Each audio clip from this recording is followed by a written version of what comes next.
तीन तरह का जल शिव को समर्पित होता है और वो तीनों तरह के जल का अलग अलग भाव है महाराज। पहला जल सादा, घर से पानी लेकर गए, जल लेकर गए, शंकर को चढ़ाया, वो हमने घर का अपना एड्रेस बता दिया, भगवान शिव को जल चढ़ाकर अपने आनंद के लिए शंकर से कुछ प्राप्त कर लिया। दूसरा जल, जल के कलश में थोड़ा सा इत्र डालकर शंकर को जब समर्पित करते हैं तो महाराज घर में अगर कोई व्यक्ति बहुत रोगीला है, बहुत रोगीला, एक शिव महापुराण में, स्कंद पुराण में, नर्मदा पुराण में, भविष्य पुराण में, अग्नि पुराण में, नारद पुराण में, बरहा पुराण में, वामन पुराण में जितनी चीजें लिखी गई है एक एक प्रैक्टिकल कर देखो तो शिव महापुराण, स्कंद पुराण का यह भाव याद करिए कि एक लोटे पानी में इत्र मिलाकर, जल में इत्र मिलाकर, बहुत रोगीला व्यक्ति, बहुत बीमार व्यक्ति है, एक लोटा पानी उसका हाथ का स्पर्श कराकर शंकर को चढ़ाना प्रारंभ कर दीजिए। महाराज केवल 5 या 7 दिन चढ़ाओ और वो 7 दिन के बाद में उस बीमार व्यक्ति का क्रम देखिए कि उसमें कितना आराम लगा है। औषधि दवाई काम करना प्रारंभ करी कि ना करी। केवल इत्र समर्पित, इत्र का जल। तो पहला जल सादा, दूसरा जल है इत्र का, और महाराज तीसरा जल जो शिव महापुराण के अंतर्गत कहा गया है बेलपत्र का जल। तीसरा जो जल है वो बेलपत्र का जल। बेलपत्र का जल कैसा?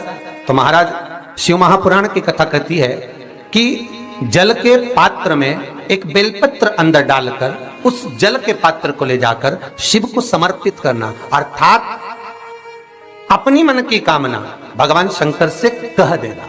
केवल बेलपत्र के माध्यम, बोलना नहीं है हमको, कुछ हमें कुछ कहना नहीं है। 3 तरह का जल का जो व्याख्यान वर्णन किया गया, एक सादा जल जो भगवान को कहा, आपने अपना एड्रेस बता दिया, आपने अपने मन का भाव बता दिया। इत्र का जो जल चढ़ाया गया वो केवल रोग मुक्ति के लिए चढ़ाया गया। और तीसरा बेलपत्र, अगर उस जल में एक बेलपत्र भी पड़ी हुई है और वो बेलपत्र पड़ा हुआ जल आप जिस भाव से चढ़ा रहे हो, जिस कामना से चढ़ा रहे हो, शंकर वो कामना आपकी पूर्ण कर दे।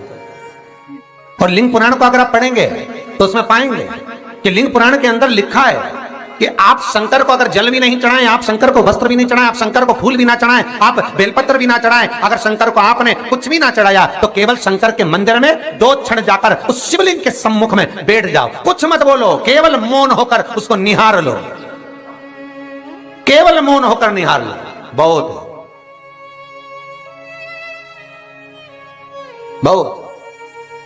जो हनुमान जी महाराज को 3 तरह की माला समर्पित होती है, एक आंकड़े के पत्ते की, दूसरी बेलपत्र के पत्ते की, तीसरी पीपल के पत्ते की। ये 3 तरह की माला जब शंकर हनुमान जी महाराज को समर्पित होती है, जिस समय पर अगर व्यक्ति के जीवन में बहुत भारी रोग हो गया है, बहुत ज्यादा कष्ट हो गया है, कैंसर जैसी बीमारी भी अगर उसको घेर ली है और किडनी लीवर सब बेकार हो गया, तो निवेदन है पीपल के पत्ते की माला बनवाओ, 108 पत्ते की, और हनुमान चालीसा का हर पत्ते पर स्मरण करिए। महाराज आप हनुमान चालीसा पढ़ते जाओ, माला में गांठ लगाते जाइए, और वो माला जो व्यक्ति कैंसर से पीड़ित है हाथ का स्पर्श कराइए और शंकर को चढ़ाइए। केवल अष्टमी तिथि के दिन ये माला समर्पित होना चाहिए, शुक्ल पक्ष की अष्टमी के दिन। आप 2 या 3 अष्टमी को कर देखिए, अपने आप दवाई लगना प्रारंभ होगी, कैंसर जैसा रोग भी धीरे धीरे समाप्ति पर आएगा। महाराज पर करना शुक्ल पक्ष की अष्टमी को ही। महाराज कोई बच्चा एग्जाम में बैठ रहा है, सीए की पढ़ाई कर रहा है, कोई बहुत बड़े एग्जाम में बैठा, पास हो ही नहीं रहा, बहुत हार गया, बेलपत्र की माला चढ़ाई। पर बेलपत्र की जो माला है वो केवल प्रदोष पर चढ़ती है श्री हनुमान जी महाराज। आप बेलपत्र की माला चढ़ाओ, 108 बेलपत्र, आप श्री शिवाय नमस्तुभ्यम मंत्र का जाप कर गांठ लगाकर भगवान श्री हनुमान जी महाराज के सामने पहुंचकर माला को सीधी रखकर, जो व्यक्ति एग्जाम में बैठ रहा है, नौकरी के लिए, अन्य पढ़ाई के लिए, अगर कंपटीशन एग्जाम में भी बैठ रहा है, तो माला को हनुमान जी महाराज, और हनुमान जी कौन से होना चाहिए? पूर्वमुखी। हनुमान दक्षिण मुखी नहीं चाहिए, पूर्व में जिन हनुमान जी का मुख हो वो माला ऐसी समर्पित कर हनुमान चालीसा का पाठ कर 3 बार स्मरण कर माला श्री हनुमान जी को पहना दीजिए। ऐसा कोई एग्जाम नहीं जिसमें से आप निकल ना पाए महाराज, पर करना आपको पड़ेगा। प्रदोष का दिन होना चाहिए, प्रदोष के दिन भगवान, और प्रयास जहां तक हो सके प्रदोष काल में अगर चढ़ाएंगे तो ज्यादा फलदायी रहेगा, प्रदोष काल में। तीसरी है आंकड़े की माला। महाराज आंकड़े के पत्ते की जो माला होती है, यह माला कार्य की सिद्धि के लिए होती है। इसमें एक एक आंकड़े के पत्ते पर सीताराम लिखा जाता है, मात्र एक पत्ता ऐसा होता है जिस पत्ते पर सीताराम नहीं लिखा जाता।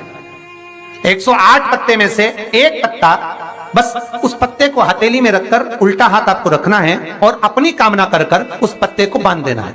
ये जरूरी नहीं है कि 25 के बाद बांधो, 50 के बाद बांधो या 100 के बाद बांधो, आपकी मर्जी पड़े उस खाली पत्ते को कहीं पर भी बांध दीजिए और उस माला को अपनी कामना कर कर श्री हनुमान जी महाराज को समर्पित कर दीजिए महाराज। इसके लिए कोई तिथि, कोई दिन, कोई वार निश्चित नहीं है। बस ये माला जब हनुमान जी को चढ़ जाए तब एक घी का और एक तेल का दिया हनुमान जी के सम्मुख में लंबी बाती का लगा देना है महाराज, एक घी का एक तेल, और अपनी कामना कर कर आप आ जाइए। आपकी वो कामना 2.5 महीना या 3 महीना, इससे ज्यादा नहीं जाएगा, वो कामना बाबा पूरी करेगा, क्योंकि शिव और हनुमान ये सब एक ही स्वरूप है। अब आप कहेंगे महाराज जी ये कौन सी पुराण से लिया है, तो आप इसको लिंग पुराण के अंदर देख सकते हैं। आप गीता प्रेस गोरखपुर की लिंग पुराण लीजिए, उसके अंतर्गत आप इसका व्याख्यान वर्णन पढ़ सकते हैं महाराज। एक एक क्रम हमारे शास्त्रों का हम उसको बस ज्ञात करें, हम इधर उधर डोले नहीं। हमारी पुराणों में इतने लेख लिखे गए हैं, उसको ही अगर हमने निकाल लिया तो हम जीवन में सुख पा सकते हैं, हम दुखी नहीं हो सकते। मंत्र कौन सा है जो दिया जा रहा है, वो मंत्र कौन सा है जो प्रदान किया जा रहा है? हनुमान जी महाराज ने वो मंत्र जो विभीषण को दिया, और एक विभीषण जिसको लात मार दी गई, एक विभीषण जिसको लात मारकर निकाल दिया गया, जिसके घर का भी ठिकाना नहीं था, वो विभीषण एक छोटे से मंदिर में जो रहता था, तुलसी का क्यारा जिसके दरवाजे पर था, और वो विभीषण जब सीख रावण को देता है तो वही विभीषण को जब लात मारकर निकाल दिया जाता है, तो वो मंत्र कौन सा था जिसको विभीषण ने जपा और विभीषण लंका का अधिपति बन गया, सत्ताधारी बहुशाली? वो मंत्र कौन सा? केवल एक मंत्र जो श्री हनुमान जी महाराज ने विभीषण को दिया महाराज, वो मंत्र कोई दूसरा नहीं था, केवल भगवान का नाम विभीषण को प्रदान किया था। क्यों? क्योंकि विभीषण के दरवाजे पर जब हनुमान जी महाराज पहुंचे थे, विभीषण के द्वार पर जब हनुमान जी महाराज पहुंचे तो विभीषण के दरवाजे पर जाकर क्या देखते हैं कि सब कुछ विभीषण के यहां पर है, और विभीषण लगा हुआ है, कभी यहां पर प्रणाम करता है, कभी वहां प्रणाम करता है, कभी विभीषण यहां जाता है, यहां नमन करता है, कभी विभीषण वहां नमन करता है, कभी विभीषण इस स्थान पर जाता है, विभीषण यहां वहां डोल रहा है, ये हनुमान जी देख रहे हैं। घर में दिखाया तो वास्तु दोष है, क्या करें? पाइप तोड़वा के इधर का इधर कर दो, सीढ़ी तोड़वा के इधर कर दो। राशि में दिखवाया तो ग्रह दोष है। सारे दोष मनुष्य को नजर आते हैं और सब कुछ कर लेता है वो, पितृ दोष के लिए भी, वास्तु दोष के लिए भी, ग्रह दोष के लिए भी, पर मनुष्य को सारे दोष नजर आते हैं। जब दुख आता है बस एक दोष नजर नहीं आता अपने कर्मों का कि पहले क्या कर कर आया, वो भी तो दिखवाओ किसी महाराज से।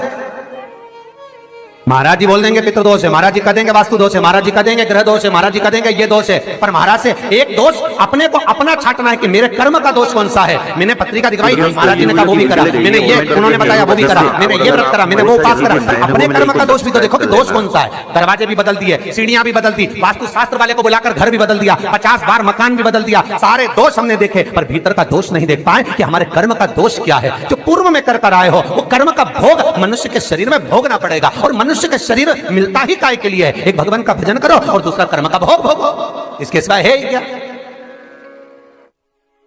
का शरीर केवल 2 कारणों से मिला है, एक कर्म का भोग भोगने के लिए और एक भगवान का भजन करने के लिए। तो कर्म का भोग भी भोगना और भगवान का भजन भी करना है, तो क्यों करना है? तो शिव महापुराण की कथा कहती है कि जितना तुम भजन करते रहोगे तो ये दुख जो आता है ये धीरे धीरे कटता रहेगा, बस भजन से दूर मत होना।